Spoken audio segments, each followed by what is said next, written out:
I think they picked Ewan and Ethan just to keep the Raymond and Ray thing going.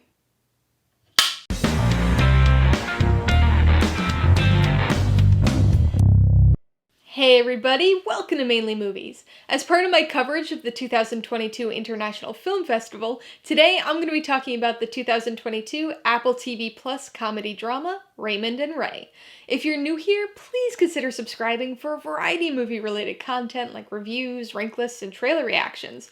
All my reviews include a breakdown of the pros and cons, my rating, and some tailored film recommendations, so be sure to watch through to the end of this video for all of that extra content.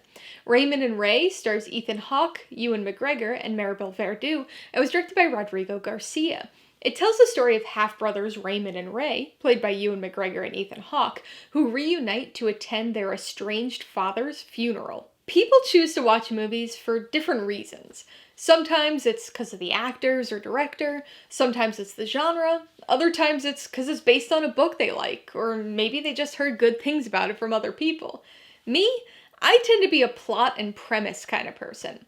If it sounds like it's going to have an interesting story, I can usually get on board with the film.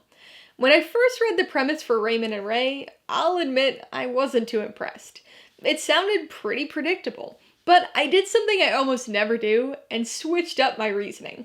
Sure, the story sounded average, but Ethan Hawke and Ewan McGregor together in a movie? That seemed worthy of the big screen, so I snagged a ticket for the world premiere at TIFF. Well, after seeing the film, I could safely say that Ethan and Ewan are not only the major draw, but also the only draw. They each play roles that we've seen from them before. Ewan as the precise Raymond, and Ethan as the more laid-back Ray. Neither actor feels like they're digging very deep for these characters here, but it mostly works, and you do get the type of pairing you'd expect from these two. They're quite different, but they complement one another and have pretty good, believably brotherly chemistry once things get going. Raymond and Ray gets off to a rough start, with some clunky exposition and unnatural dialogue, even between the brothers, but they eventually settle into comfortable banter. From a plot perspective, Raymond and Ray is a fairly simple film. It's about half-brothers attending their father's funeral and encountering some unusual situations and a few emotional revelations along the way. Pretty standard and predictable story, if presented in the wrong genre or tone, but this film had some potential. By taking a melodrama storyline and putting it into a dry, dark dramedy, it opened up quite a few possibilities. At times, this is an extremely situationally entertaining film.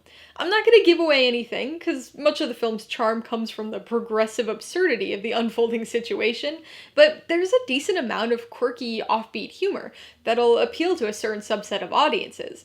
It goes a little too off the rails occasionally, but the scenario at the heart of this film is bizarrely enjoyable. Unfortunately, the same cannot be said about the film as a whole. This is a frustratingly meandering movie. It's too situationally driven and oddball to be a slice-of-life character study, but that doesn't stop it from trying. In spite of its surprisingly strong premise, it dives, understandably, into some emotion. That makes sense, given the funeral and death centricity of the movie, but it takes a turn for the overly dramatic, with revelations and intended tearjerker moments that just don't land. The film's never able to find the right tonal balance, and with its apparent aimlessness, is unable to maintain the momentum of its odd premise. It ends up being a remarkably dull, slow movie, and even though it's less than 2 hours long, it felt like it was never gonna end. Although not an awful movie, Raymond and Ray squanders its simple yet promising premise. It's not funny enough to be a strong comedy, not profound or emotional enough to be the hard-hitting drama it seemingly strives to be. It just exists as a largely directionless nothing of a movie. This may have some appeal to people who can relate to and see themselves in the brotherly or father-son relationship on display, but that's going to be a very small percentage of audiences. For most, this is going to be one of those forgettable movies that in a year or two, you're going to have to check Letterboxd to remember if you even saw it. Alright, let's talk about the pros and cons. Pro number one is Ethan and Ewan. The pairing of these two actors is likely going to be the primary draw for most people coming to watch this movie, and for good reason. They're easily the best part. I wouldn't say either give a great performance here, but they're more than adequate and deliver exactly what you expect when you see that there's a movie with both Ethan Hawke and Ewan McGregor in it. This film starts off a bit shaky, with them and overall, but these two eventually fall into their roles and have believable chemistry with one another. The second pro is a bit more minor, but it's the situational humor, or at least some of it. The film goes a little overboard at times, but the more subtle situational stuff was surprisingly entertaining. Again, I'm keeping this vague and spoiler-free because I don't want to ruin the humor of some of the sillier moments, but there's some darkly funny and ridiculous stuff at times, complete with plenty of great reactionary facial expressions from Hawke and McGregor. On the con side, the biggest issue is how dull this film is. With the unique scenario at its core, and the darkly comedic tone associated with that scenario, this should have been an entertaining exploration of family trauma, reconciliation, and acceptance. Instead, it turns into a meandering, largely directionless slog. Slow burn character studies are one thing, but when a film is just endless repetition and hollow attempts at emotion, the glacial pacing is hard to ignore. Con number 2 is the dialogue. There are some clever and funny lines here and there, but the majority is surprisingly bad. It's got some rough writing, but also stilted delivery at times too.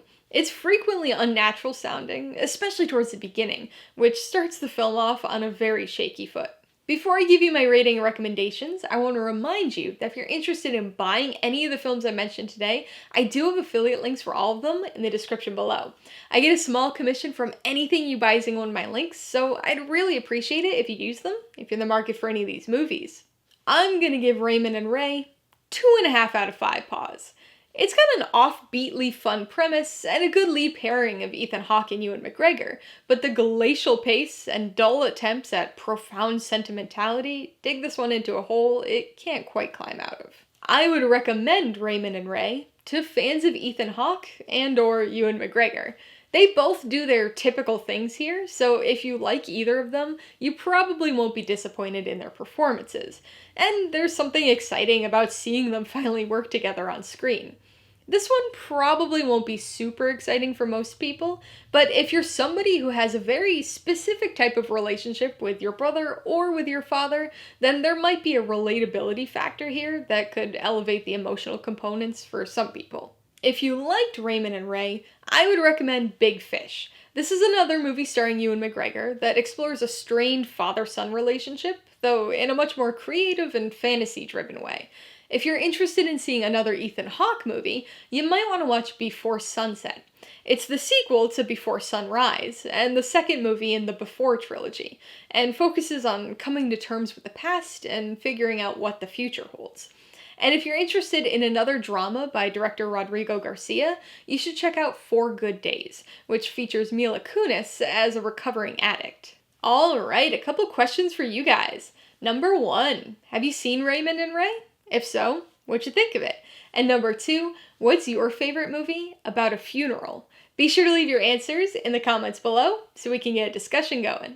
Alright, so if you got some enjoyment, insight, or information out of this review, I'd appreciate it if you'd hit that like button. And if you haven't done so already, please hit subscribe if you're at it to see more videos like this. Till next time, this has been Alyssa with Mainly Movies, the way life should be.